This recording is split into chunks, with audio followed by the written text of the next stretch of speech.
Shout out sa mga followers ni Evelyn.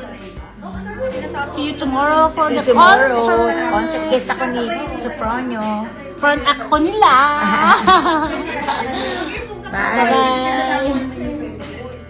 Magandang araw mga kapolitika at welcome back dito sa ating YouTube channel. Pasensya na po kayo at ngayon lang po tayo naka-update dito kay Sopronio para sa kanyang magiging concert bukas dito sa Sacramento sa California. And ngayon is magbibigay po tayo ng update para sa kanyang maganap or event dito sa nasabing lugar. Pero bago ang lahat ay huwag kalimutang mag-like at mag-subscribe na rin kayo para updated kayo sa ating mga latest issue. At bukas na nga po ang pinakahihintay na performance ni Sopronio dito naman sa Sacramento matapos yung kanyang sold out na concert doon sa San Leandro sa Bal Theater. At para po doon sa mga wala pang ticket dito sa live event ni Sopronio bukas sa Sacramento ay pwede po kayong bumisita sa Padok Entertainment dito sa kailang official Facebook account. Hello everyone! Magandang umaga sa inyong lahat. I just want to invite you for tomorrow's concert in Sacramento.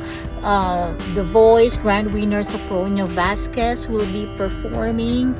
And guest performers are Miss Ai de las Alas, Miss Jo Awayan, and Cecil Inocentes, Asarcon, and I'll be performing as one of the front acts po.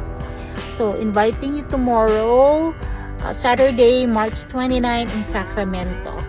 Please PM me for tickets. Thank you! Bye-bye! Samantala, pinuri naman ni Sopronio Vasquez itong si Troy Loretta dito sa kanyang post sa social media account nitong nakarang araw. At bago nga po ang concert ni Sopronio bukas ay spotted ito na namimili dito sa isang department store sa California na kung saan ay libre lang po ito ng kanyang kakilala bago ang kanyang concert bukas dito sa Sacramento.